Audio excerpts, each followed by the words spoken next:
এক কাপ চা আমাদের প্রতিদিনের জীবনের সঙ্গী।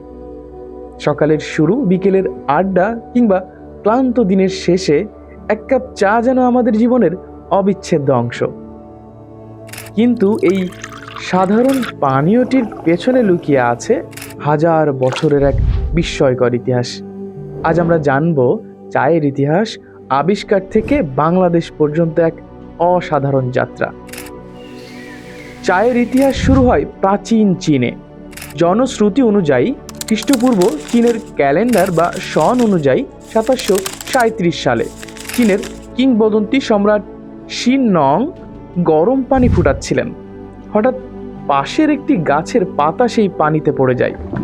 সম্রাট সেই পানির স্বাদ গ্রহণ করেন এবং এতে এক ধরনের সতেজতা ও সুগন্ধ অনুভব করেন।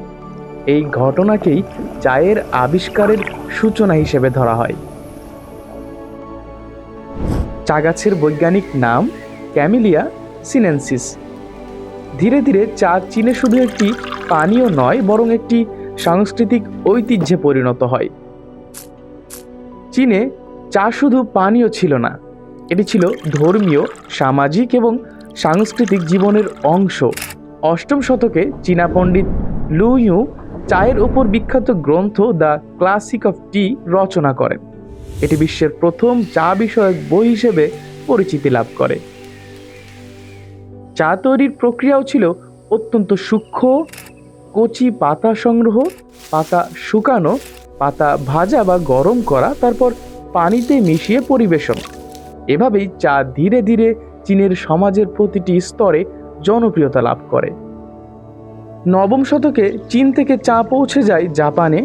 বৌদ্ধ ভিক্ষুরা চীন থেকে চা নিয়ে যান এবং সেখানে তৈরি হয় এক বিশেষ আচার, টি সেরেমনি। এরপর চা ছড়িয়ে পড়ে সাউথ কোরিয়া, ভিয়েতনাম, ইন্ডিয়া। এই অঞ্চলগুলোতেও চা ধীরে ধীরে একটি সাংস্কৃতিক পানীয় হয়ে ওঠে। ব্রিটিশরা চীনের ওপর নির্ভরতা কমাতে ভারতে চা চাষ শুরু করে। 1823 সালে অভিযাত্রী রবার্ট ব্রুস আসাম অঞ্চলে চা গাছ আবিষ্কার করেন। এরপর সেখানে বড় বড় বাগান স্থাপন করা হয়। পরে চা ছড়িয়ে পড়ে আসাম, দার্জিলিং, নীলগিরি হিলস। বিশেষ করে দার্জিলিং চা বিশ্বজুড়ে বিশেষভাবে জনপ্রিয় হয়ে ওঠে। এবার চলুন জেনে নিই বাংলাদেশে এই প্রাচীন নৈসর্গিক শিল্পের অজানা ইতিহাস। বাংলাদেশে চা চাষ শুরু হয় ব্রিটিশ আমলে 1840 সালে। পরীক্ষামূলকভাবে চা চাষ শুরু করা হয় চট্টগ্রাম অঞ্চলের পাহাড়ি এলাকায়, যেখানে কিছুটা সফলতা দেখা যায়। তবে আরও বিস্তৃত অনুসন্ধানের পর ব্রিটিশ উদ্ভিদবিদ ও কৃষি বিশেষজ্ঞরা লক্ষ্য করেন যে সিলেট অঞ্চলের পাহাড়ি ঢাল, উর্বর লালচে দোআঁশ মাটি, প্রচুর বৃষ্টিপাত এবং আর্দ্র উষ্ণ আবহাওয়া চা গাছের জন্য অত্যন্ত উপযোগী। বিশেষ করে সিলেটের টিলাময় ভূপ্রকৃতি চা গাছের বৃদ্ধির জন্য আদর্শ পরিবেশ তৈরি করে। পাহাড়ি ঢালে পানি সহজে জমে না, আবার নিয়মিত বৃষ্টিপাত গাছকে সতেজ রাখে। ফলে ব্রিটিশরা দ্রুত বুঝতে পারেন চা শিল্পের জন্য এই অঞ্চল হতে পারে সবচেয়ে সম্ভাবনাময় স্থান। পাহাড়ি ভূমি, উষ্ণ আবহাওয়া এবং প্রচুর বৃষ্টিপাত চা চাষের জন্য অত্যন্ত উপযোগী হওয়ায় পরীক্ষাটি সফল হয়। এরপর ব্রিটিশরা সিলেট অঞ্চলে বড় আকারে চা বাগান স্থাপন শুরু করে। বাংলাদেশের চা শিল্পের প্রধান কেন্দ্র হয়ে ওঠে সিলেট অঞ্চল। 1854 সালে প্রতিষ্ঠিত হয় মালনীছড়া টি এস্টেট। এটি সিলেটের লাক্কাতুরা ক্রিকেট স্টেডিয়ামের সাথেই অবস্থিত, যা নগরীর আম্বরখানা পয়েন্ট থেকে 10 মিনিটের পথ। এটি বাংলাদেশের প্রথম বাণিজ্যিক চা বাগান এবং উপমহাদেশের অন্যতম প্রাচীন চা বাগান।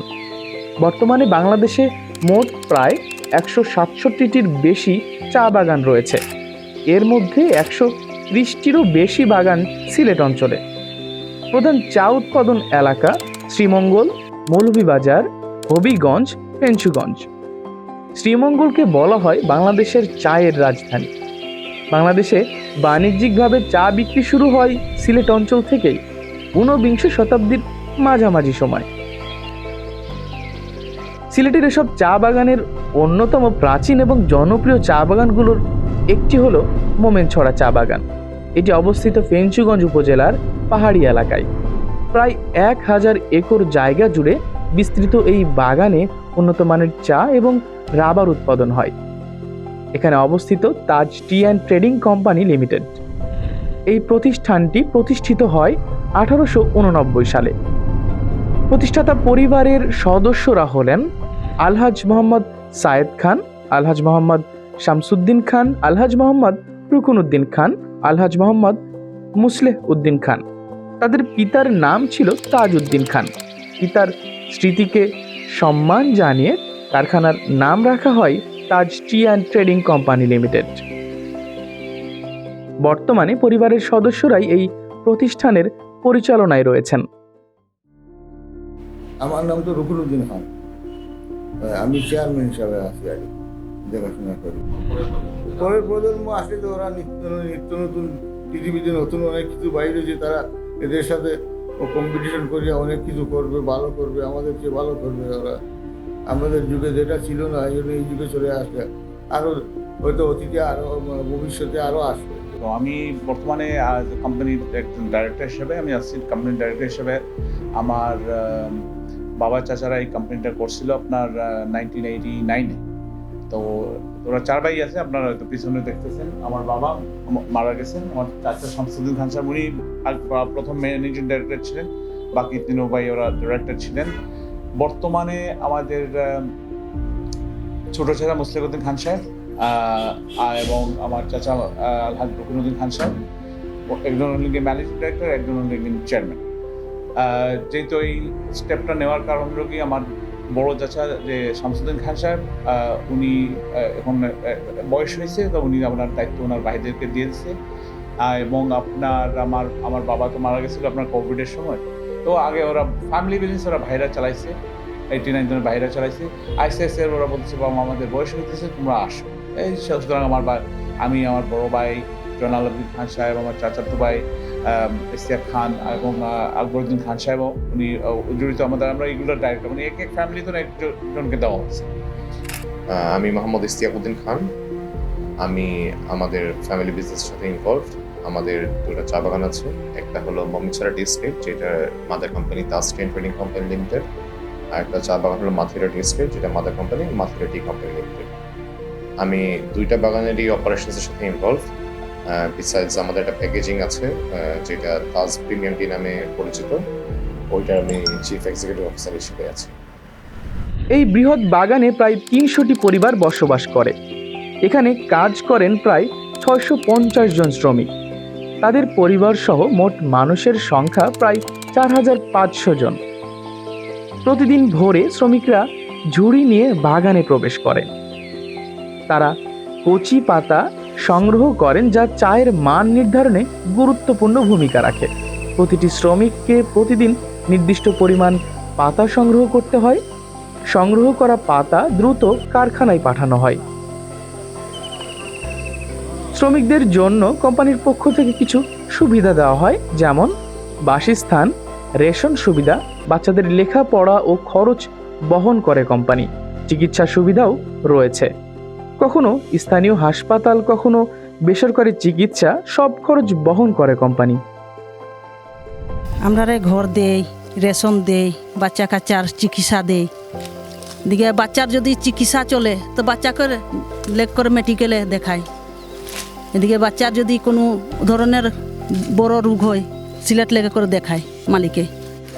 এদিকে বাচ্চা কাচ্চার পড়ালেখা সব কিছু করে মালিকে।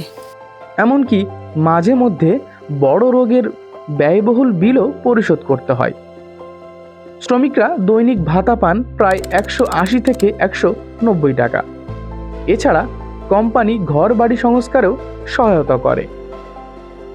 চা বাগানের সবুজ সৌন্দর্যের পিছনে লুকিয়ে আছে এক হৃদয় বিদারক ইতিহাস। ব্রিটিশরা ভারতের দরিদ্র মানুষদের মিথ্যা স্বপ্ন দেখিয়ে ভালো কাজ ও ভালো জীবনের মিথ্যা প্রতিশ্রুতি দিয়ে তাদের ঘর বাড়ি ছাড়তে বাধ্য করেছিল। সরল বিশ্বাসে তারা অজানার পথে যাত্রা শুরু করে। দীর্ঘ কষ্টকর পথে তাদের এমনভাবে আনা হতো যেন তারা কোনো দিনই ফিরে যেতে না পারে। কখনো চোখ বেঁধে, কখনো পথ আড়াল করে গন্তব্যে পৌঁছে তারা বুঝতে পারে এ ছিল এক প্রতারণার ফাঁদ, যেখানে অপেক্ষা করছে অমানবিক পরিশ্রম, অল্প মজুরি আর বন্দি জীবনের মতো বাস্তবতা। আর সেই অসমাপ্ত কষ্টের গল্প আজও শেষ হয়নি।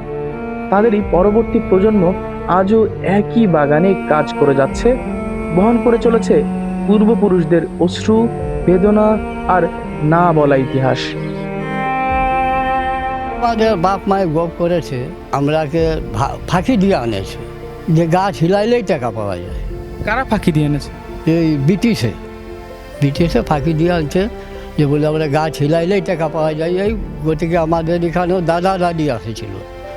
দাদা দাদির আমলে আমাদের জেঠা কাকা 5 জন জন্ম হইল তাদের সাথে ছেলে সন্তানামটা আর কি। তার মানে আপনার পূর্বপুরুষ বলতে খুব একটা বেশি দূর যাইতে হবে না, আপনার দাদা দাদি এখানে এসেছিল। কোথা থেকে এসেছিল? মেদিনীপুর, ইন্ডিয়া থেকে। তবে বাস্তবতা হলো চা শিল্পের মূল ভিত্তি হলো শ্রমিকরা। বর্তমানে তাদের কাজ চা পাতা সংগ্রহ, গাছের পরিচর্যা, আগাছা পরিষ্কার, গাছ ছাঁটাই। তবে এখনও অনেক শ্রমিকদের জীবনমান উন্নত হয়নি। শিক্ষা, স্বাস্থ্য ও বাসস্থানের ক্ষেত্রে অনেক সমস্যা রয়ে গেছে। ক্লান্ত বিকেলে শ্রমিকরা সারাদিনে কুড়ানো চা পাতা নিয়ে কারখানায় জমা দেয়।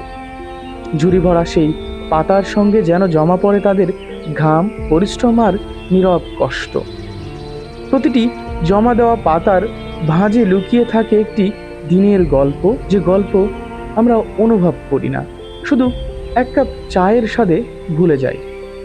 এখন আমরা দেখব চা তৈরির মূল প্রক্রিয়া।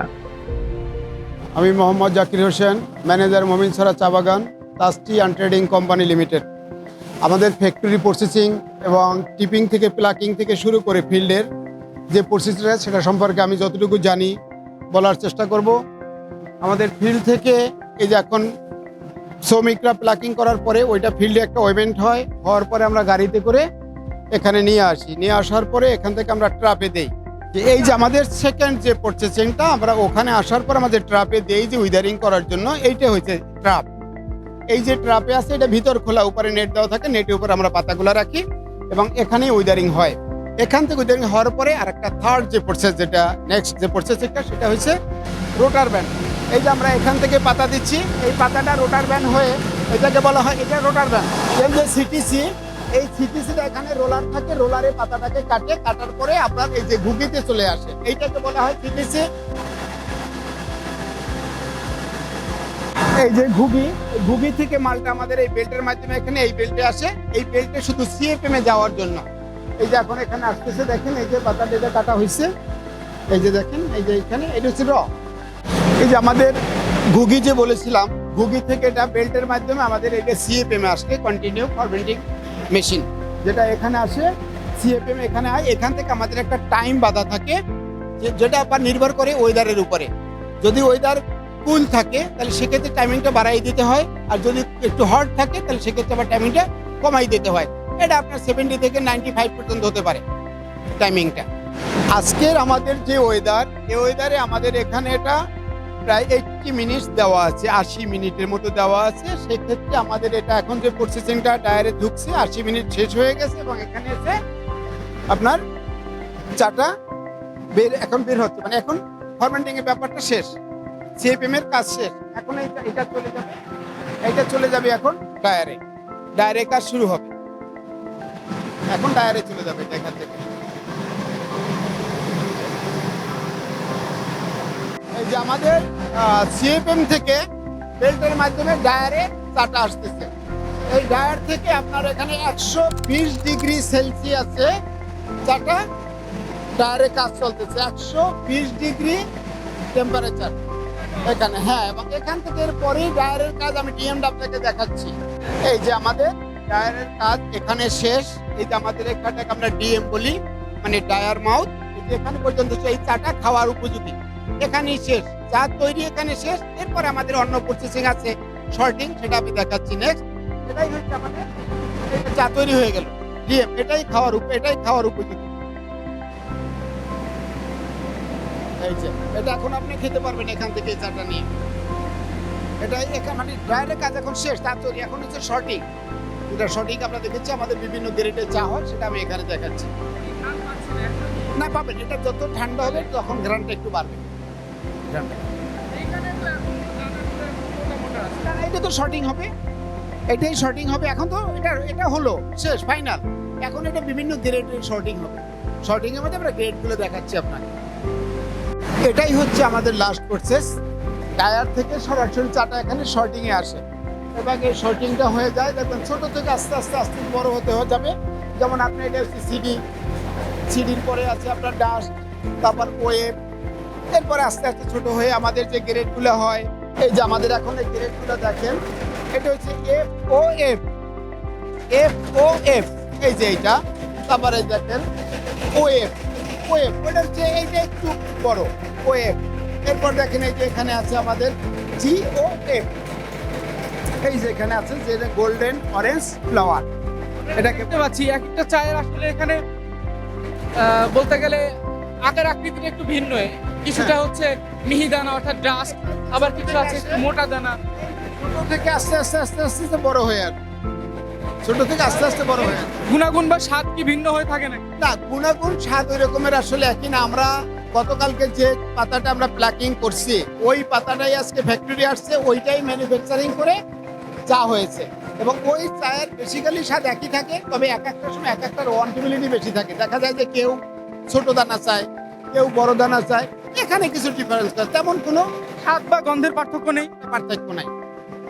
লিকারের ক্ষেত্রে না, লিকারের ক্ষেত্রে দেখা যায় আপনার যেটা ছোট দানা কুইক লিকার চলে আসে, আপনি গরম পানিতে দিলেন কুইক লিকার চলে আসে। বড় যেটা একটু দেরি হয়ে আসে, সময় ওইটা একটু বেশি লাগে, এইটা একটু কম লাগে, এটাই থাকে। আর ফ্লেভার সবগুলোই মোটামুটি সেমই থাকে। তাহলে এই যে দুটি পাতে একটি কুড়ির যে যাত্রা আপনি দেখালেন শেষ পর্যায়ে চায়ের কাপ পর্যন্ত, সেটা কিভাবে পৌঁছায়, তো সবকিছু মিলে এই যে প্রক্রিয়া, এটাতে আসলে কতক্ষণ সময় লাগে? এটা আসলে আমাদের টাইম মোটামুটি ফিক্সড থাকে, কিন্তু ওয়েদারের উপরে কিছুটা ডিপেন্ড করে। যেমন আমাদের যদি ওয়েদার কুল থাকে, সেক্ষেত্রে আমাদের চাটা প্রসেসিং পর্যন্ত সময় একটু বেশি লাগে। যদি ওয়েদারটা একটু হট থাকে, টেম্পারেচার বেশি থাকে, সেক্ষেত্রে আমাদের টাইমটা একটু কম লাগে। অলমোস্ট আমাদেরকে 1 ঘন্টা 30 থেকে 35 মিনিটের ভিতরে চাটা তৈরি হয়ে যায়। বাংলাদেশের চা শিল্প দেশের অর্থনীতিতে গুরুত্বপূর্ণ ভূমিকা রাখে। তবে মালিকদের মুখে আফসোসের সুরে শোনা যায়, পৃথিবীর সব কিছুর দাম বাড়লেও চায়ের দাম কখনো বাড়েনি। বর্তমানে অনেক চা বাগান মালিক বিভিন্ন সমস্যার সম্মুখীন, যেমন উৎপাদন খরচ বৃদ্ধি, শ্রমিকদের মজুরি বৃদ্ধি, আন্তর্জাতিক বাজারে প্রতিযোগিতা, পুরনো গাছের কারণে উৎপাদন কমে যাওয়া। গত প্রায় 10 বছর ধরে অনেক চা বাগান মালিক লাভের পরিবর্তে ক্ষতির মুখে রয়েছেন। এত পুরাতন একটা ইন্ডাস্ট্রি, এটা চোখের সামনে কিন্তু আমি দেখতেছি এটার ফিউচার কিন্তু খুব ভালো না। অনেক বাগান, যেটা আমি বললাম, বন্ধ হয়ে যাচ্ছে, একটা পরে অনেক বাগান বাংলাদেশে বন্ধ। আমি এইটা রিসেন্টলি লাস্ট 1 সপ্তাহের ঘটনা, বাংলাদেশে one of the largest T state, সেটাও এখন বন্ধ, 3 সপ্তাহ থেকে বন্ধ। এই ভয়াবহ ক্ষতির মুখ থেকে 250 বছরের ঐতিহ্যবাহী চা শিল্প রক্ষা করতে মালিকদের কিছু দাবি রয়েছে সরকারের প্রতি। আমাদের প্রতি বছর লেবার ওয়েজ 5% করে বাড়তেছে, এটা গভর্নমেন্ট থেকে ডিক্লেয়ার করা। ফ্লোর প্রাইসটা যাতে প্রতি বছর মার্কেটের সাথে একটা মার্কেট সার্ভে করে গভর্নমেন্ট থেকে সেট করে দেওয়া উচিত। 8 ঘন্টা যদি কাজ আমি যদি নিশ্চিত করতে পারতাম, এই চা বাগান এলাকাতে যত সংসদ সদস্য আছেন, ওনারা এই সমস্যাগুলো, কি সমস্যা হচ্ছে চা বাগানে, এত পুরাতন একটা ইন্ডাস্ট্রি, এই সমস্যাগুলো জেনে একটু সংসদে যদি এগুলো একটু উপস্থাপন করেন, একটু কথা বলেন, এটা নিয়ে একটু কাজ করার সুযোগ থাকবে। গভর্নমেন্ট থেকে 2-3টা বিষয়ে কাজ করতে হবে, যেটা হলো কি ডিমান্ড এন্ড সাপ্লাই। যেমন আমার যদি বাংলাদেশে ডিমান্ড হয়ে থাকে এটা 90 মিলিয়ন, তাইলে আমি গভর্নমেন্ট আমাকে পুশ করে যে আপনি প্রোডাকশন বাড়ান, 120 মিলিয়ন করেন, 130 মিলিয়ন করেন, এটা করা। বিকজ আমি 120 মিলিয়ন করে আমার যে সারপ্লাস থাকে, যা যদি এক্সপোর্ট না হয়, আমার ডোমেস্টিক ডিমান্ড 90 মিলিয়ন, আমি ধরে 5 মিলিয়ন এক্সপোর্ট করলাম, এই 15 মিলিয়ন সারপ্লাস চাটা তোমার নেক্সট ইয়ার মার্কেট এফেক্ট করতেছে। মার্কেটে আমার চায়ের অ্যাভেলেবিলিটি অফ টি অনেক বেশি, তখন তো আমার ডিমান্ড তো এমনি কমে যাচ্ছে। তাহলে আপনি ডিমান্ডের সাপ্লাই নিয়ে যে কোনো ইন্ডাস্ট্রিতে কাজ না করেন, যে কোনো কিছুতে, আপনি একটা ছোট জিনিস, আপনি একটা পেপার ম্যানুফ্যাকচার করতেছেন, আপনার এটা মার্কেট ডিমান্ড করতে হবে। আপনি সাপ্লাই ইনিশিয়ালি আপনার ডিমান্ড 10,000, আপনি 1 লাখ প্রডিউস করে রাখেন, এটা কি হবে আপনার? আপনার ডিমান্ডের সাপ্লাই নিয়ে অবশ্যই কাজ করতে হবে, প্রাইস নিয়ে কাজ করতে হবে। এই ইন্ডাস্ট্রিকে কিভাবে এখন যে বাগানগুলো একদম বসে গেছে, যে বাগানগুলো বন্ধ অবস্থায় আছে, যে বাগানগুলো পরপর বছরের পর বছর লস করতেছে, গভর্নমেন্ট থেকে এদেরকে সাপোর্ট দেওয়া উচিত, ফিনান্সিয়াল সাপোর্ট। আমি যেটা আরো বিশেষ যেগুলো সাপোর্ট আছে, এই সাপোর্টগুলো দিলে বাগানগুলো যদি ঘুরে দাঁড়াইতে পারে, তখন এটা একটা লং একটা 10 ইয়ার সেট করে দিল যে ইনস্ট্রুমেন্টস আপনারা এখন ঘুরে দাঁড়ান, আপনারা রিইনভেস্ট করেন, আপনারা বাগান চালান, এরপরে ভর্তুকি দিচ্ছে। বা ধরেন পুরাতন যেগুলো লোন আছে, যেমন কৃষি ব্যাংক অনেক পুরাতন লোন আছে, যে লোনগুলো আপাতত এইগুলো ব্লক থাকুক, আপনারা রিইনভেস্টমেন্ট নেন। রিইনভেস্টমেন্ট যদি আবার আমাকে 15% ইন্টারেস্ট রেট গলা ঝোলা দিই, তাহলে তো আমার এটা সম্ভব না ভাই। আমার তো এটা 5 to 7% যদি কৃষি খাতের মতো যদি হয়, যে আপনাদের আগেগুলো ব্লক থাকুক, আপনারা এখন ইনভেস্টমেন্টগুলো নেন, নিয়ে আপনারা সার্ভাইভ করেন, প্রফিটে আসেন, এন্ড দেন ওইগুলো পে অফ করেন, তাইলে বাগানগুলো আই হোপ ঘুরে দাঁড়াতে পারবে। এক কাপ চা শুধু একটি পানীয় নয়, এটি ইতিহাস, সংস্কৃতি এবং মানুষের শ্রমের গল্প। প্রাচীন চীনের পাহাড় থেকে বাংলাদেশের সিলেটের সবুজ বাগান পর্যন্ত চায়ের এই দীর্ঘ যাত্রা আজও চলমান। এই শিল্পীর সঙ্গে জড়িয়ে আছে হাজারো শ্রমিকের জীবন, অসংখ্য পরিবারের স্বপ্ন এবং দেশের অর্থনীতির একটি গুরুত্বপূর্ণ অধ্যায়। কিন্তু নানা সংকট, বাড়তি উৎপাদন খরচ এবং বাজারের প্রতিযোগিতার চাপে আজ এই ঐতিহ্যবাহী শিল্প একটি কঠিন বাস্তবতার সামনে দাঁড়িয়ে। তাই প্রশ্ন রয়ে যায়, সরকার, মালিক এবং জনগণ যদি একসাথে এগিয়ে না আসে, তাহলে কি টিকে থাকবে বাংলাদেশের এই 100 বছরের ঐতিহ্যবাহী চা শিল্প? নাকি ইতিহাসের পাতায় হারিয়ে যাবে সবুজ পাহাড়ে গড়ে ওঠা এই শিল্পের গল্প? সময়ই বলে দেবে বাংলাদেশের চা শিল্পের ভবিষ্যৎ হবে টিকে থাকার গল্প, নাকি ধীরে ধীরে মৃত্যুর পথে হাঁটার ইতিহাস।